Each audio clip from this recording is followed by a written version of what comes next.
Hello guys, आज हम पढ़ने जा रहे हैं निर्गुण काव्यधारा, ज्ञान मार्ग एवं प्रेम मार्ग एक परिचय। हिंदी साहित्य के इतिहास में भक्ति काल का समय संवत 1375 से 1700 तक माना जाता है।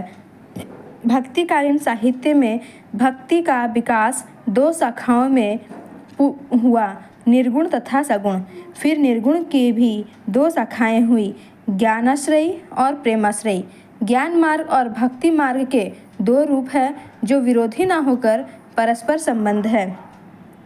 ज्ञान की अनुभूति ही भक्ति है। ज्ञान मार्ग पर चलने वाले आचार्यों ने ज्ञान की अनुभूति पक्ष पर बल दिया।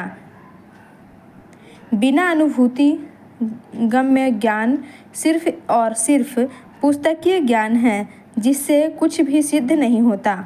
आचार्य शंकर का भी यही मानना है कि जब तक ज्ञान का अनुभव में अवसान नहीं होता, तब तक वह निस्सार है। भक्ति काल में निर्गुण काव्यधारा के उदय के पीछे जो कारण विद्यमान है, उनसे परिचय प्राप्त करना बहुत जरूरी है। निर्गुण काव्यधारा का विकास तब हुआ जब मुसलमान आक्रांताओं ने हमारे मंदिर, हमारे देव विग्रहों को तोड़कर हमारी आस्था के नींव को हिला डाला। उसी समय हमारी सनातन परंपरा में कुछ महात्मा ऐसे उपजे जिन्होंने जनता का ध्यान प्रतिमाओं से हटाकर उस सर्वव्यापक सर्वशक्तिमान ब्रह्म की ओर कर दिया, जो घट घट वासी है, जिसका रूप रेख कुछ भी नहीं है, जो निराकार अविनाशी है, जिसे तोड़ पाना, जिसके शरीर में आग लगा देना किसी के वश की बात नहीं है। निर्गुण भक्ति के उदय की पृष्ठभूमि में जो दूसरा कारण है, वह हमारे समाज का आंतरिक कारण है। भक्ति काल का समाज कुछ ऐसा बन चुका था कि वहाँ केवल ब्राह्मणों का ही वर्चस्व था। ब्राह्मणेतर जातियों को मंदिर में प्रवेश करने नहीं दिया गया। स्वयं कबीर भी इसके शिकार थे।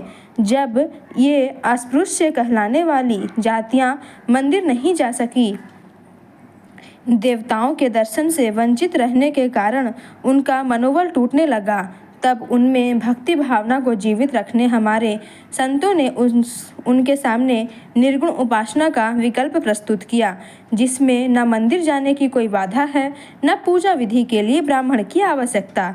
इसके लिए यदि कुछ आवश्यक है तो वह है भक्ति, समर्पण, प्रेम और एकांतिक निष्ठा। तत्कालीन परिस्थिति को देखकर निर्गुण भक्ति जनता के द्वारा बहुत अधिक ग्राह्य हुई। निर्गुण का प्रयोग उपनिषद काल में ही दिखाई पड़ता है। श्वेताश्वतर उपनिषद के अनुसार यह विशिष्ट देवता के विशेषण के रूप में प्रयुक्त हुआ है, जो सर्वभूतस्थ, सर्वव्यापी, चैतन्य स्वरूप और निरुपाधि है। हिंदी के भक्ति साहित्य में निर्गुण की दो धाराएं बह निकली। आचार्य रामचंद्र शुक्ल का कहना है कि यह निर्गुण धारा दो शाखाओं में विभक्त हुई, एक तो ज्ञानाश्रयी शाखा और दूसरी शुद्ध प्रेम मार्गी शाखा सूफियों की है। जो आचार्य रामचंद्र शुक्ल ज्ञान मार्गी शाखा का संबंध भारतीय ब्रह्म ज्ञान योग साधना सूफियों के प्रेम तत्व से जोड़ते हैं और इस धारा की रचनाओं को साहित्य की परिधि में नहीं रखते, जबकि प्रेम मार्गी सूफी कवियों की प्रेम गाथाओं की गणना वास्तविक साहित्य के रूप में करते हैं। इस संबंध में वे लिखते हैं, पहली शाखा ज्ञान मार्गी शाखा भारतीय ब्रह्म ज्ञान और योग साधना को लेकर तथा उसमें सूफियों के प्रेम तत्व को मिलाकर उपासना के क्षेत्र में अग्रसर हुई और सगुण के खंडन में उसी जोश के साथ तत्पर रही, जिस जोश के साथ पैगंबरी मत बहुवेदोपासना और मूर्ति पूजा आदि के खंडन में रहते हैं। इस शाखा के रचनाएं साहित्यिक नहीं हैं, फुटकल दोहों में या पदों के रूप में है, जिनकी भाषा और शैली अधिकतर अव्यवस्थित और उटपटांग है। दूसरी शाखा शुद्ध प्रेम मार्गी सूफी कवियों की है, जिनकी प्रेम गाथाएं वास्तव में साहित्य कोटि के भीतर आती है। इस शाखा के सब कवियों ने कल्पित कहानियों के द्वारा प्रेम मार्ग का महत्व दिखाया है। ज्ञानाश्रयी और प्रेमाश्रयी कवि यद्यपि निर्गुणवादी थे, फिर भी दोनों के निर्गुणवाद में भिन्नता है। एक का ब्रह्म वेद वर्णित ईश्वर से पृथक है, तो दूसरा का ब्रह्म कुरान वर्णित खुदा ही है। इस संबंध में टिप्पणी करते हुए डॉक्टर बच्चन सिंह ने लिखते हैं, कबीर का निर्गुण पंथ सूफियों के निर्गुणवाद से किंचित भिन्न है। कबीर का ब्रह्म न वेद वर्णित ईश्वर है, न कुरान वर्णित खुदा। वह इन दोनों से न्यारा है। वह निर्गुण की लीकबद्धता से अलग है। निर्गुण संबंधी सारी शास्त्रोक्त शब्दावली ग्रहण करते हुए भी वह शास्त्रेतर हो जाता है। यदि उनका निर्गुण शास्त्रोक्त निर्गुण ही होता तो उससे निम्न वर्ग का काम कैसे चलता। सूफियों के निर्गुणवाद में कुरान का खुदा मौजूद है। ज्ञान मार्ग का उद्भव और विकास। हिंदी में ज्ञान मार्ग के अंतर्गत जो कवि आते हैं उन्हें सामान्यतया संत कहा जाता है। इसलिए डॉक्टर रामकुमार वर्मा ने ज्ञान मार्गी परंपरा को संत काव्य परंपरा के नाम से अभिहित किया है। आचार्य परशुराम चतुर्वेदी का भी यही मानना है। हम भी इन दोनों विद्वानों के मत के समर्थक हैं।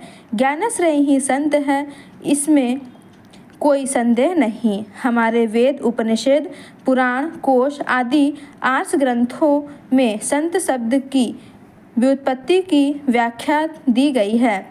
गीता कहती है कि जो सुख दुख दोनों को समभाव से देखता है, जिसे अपने मान अपमान, स्तुति एवं निंदा की चिंता नहीं रहती, जो धैर्य से काम लेता है, वही संत है।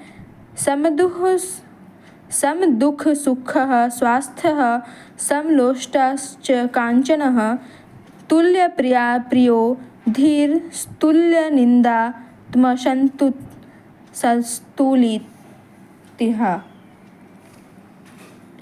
केवल गीता ही नहीं, संत मत या ज्ञानाश्रयी धारा के वास्तविक प्रवर्तक महात्मा कबीर भी संतों के लक्षण बताते हुए कहते हैं कि जिसका कोई शत्रु नहीं है, जो निष्काम है, ईश्वर से प्रेम करता है और विषयों से अस्पृह्य रखता है, वही संत है।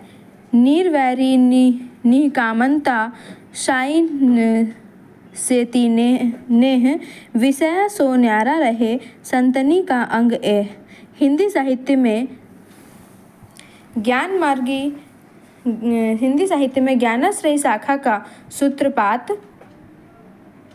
उस समय हुआ जब हिंदी स्वयं ही बाल्यावस्था में थी। आचार्य रामचंद्र शुक्ल इस परंपरा का प्रारंभ नामदेव से मानते हुए लिखते हैं, महाराष्ट्र देश के प्रसिद्ध भक्त नामदेव ने हिंदू मुसलमान दोनों के लिए एक सामान्य भक्ति मार्ग का भी आभास दिया। उसके पीछे कबीरदास ने विशेष तत्परता के साथ एक व्यवस्थित रूप में यह मार्ग निर्गुण पंथ के नाम से चलाया। शुक्ल जी जहाँ नामदेव से ज्ञानाश्रयी परंपरा का प्रारंभ मानते हैं, वही आचार्य परशुराम चतुर्वेदी जयदेव से। वे लिखते हैं, कबीर साहब के लिए पंथ प्रदर्शन करने वाले संतों में सर्वप्रथम नाम जयदेव का आता है, जो वंग प्रांतीय होने के कारण उत्तरी भारत के निवासी कहे जाते हैं और जो नामदेव तथा ज्ञानदेव से भी लगभग 100 वर्ष पहले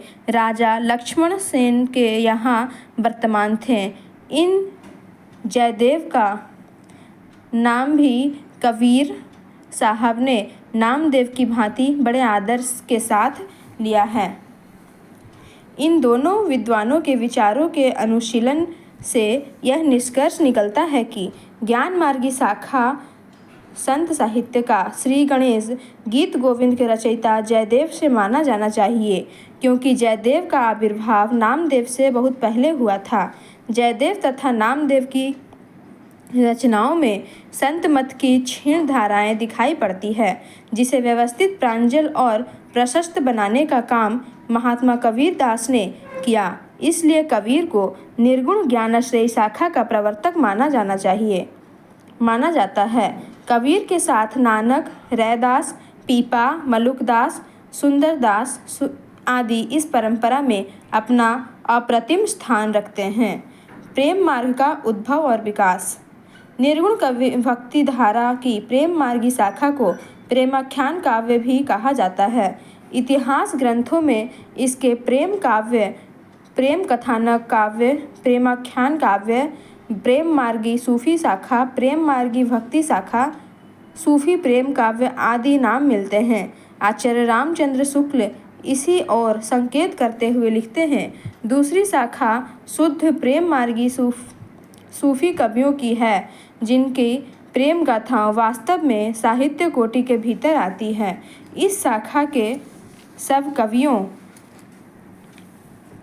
में कल्पित कहानियों के द्वारा प्रेम मार्ग का महत्व दिखाया है। इन साधक कवियों ने लौकिक प्रेम के बहाने उस प्रेम तत्व का आभास दिया है जो प्रियतम ईश्वर से मिलाने वाला है।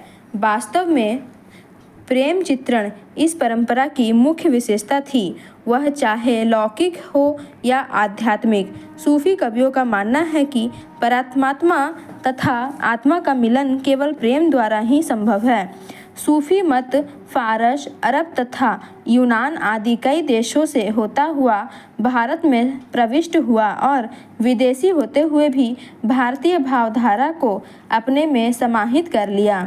सूफी शब्द की व्युत्पत्ति तथा रचना को लेकर विद्वानों में मतभेद है। इनमें कुछ मत इस प्रकार है। कुछ विद्वानों का मानना है कि सूफी शब्द की व्युत्पत्ति साफ पंक्ति शब्द से हुई है। उनके अनुसार पहली पंक्ति में खड़े होने वाले ऐसे व्यक्तियों को सूफी कहा गया है जो अल्लाह की इबादत में बढ़ चढ़कर हिस्सा लेते हैं। कुछ विद्वानों का कहना है कि मुसलमानों के तीर्थ स्थान मक्का मदीना की मस्जिदों के सामने बने हुए सुफ़ा चबूतरा पर बैठने वाले फ़कीरों को सूफ़ी कहते हैं। कतिपय विद्वानों का मत है कि सूफी शब्द सोफिया का रूपांतर है और सोफिया का अर्थ है ज्ञानी पुरुष होता है।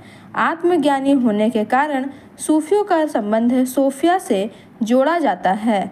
कुछ विद्वानों के मतानुसार सूफी शब्द का सफ़ा से बना है, जिसका अर्थ है पवित्र, निर्मल, अतः शुद्ध सरल जीवन यापन के कारण उन्हें सूफी कहा गया है। कुछ विद्वान सूफी शब्द को अरब के एक जाति विशेष सूफा से हुई संबंधित करते हैं। वह अरब जाति सुफ़ाह ऐसे व्यक्तियों को मानती है जिनमें सफाई हो। अधिकांश विद्वानों का मानना है कि सूफी शब्द की व्युत्पत्ति सूफ से हुई है, क्योंकि सूफ ऊन या ऊन से बुने हुए मोटे कपड़े को कहते हैं। आरंभ में ऐसे पवित्र आचरण करने वाले व्यक्तियों को सूफी कहा गया जो ऊन के मोटे और ढीले ढाले कपड़े पहनते थे।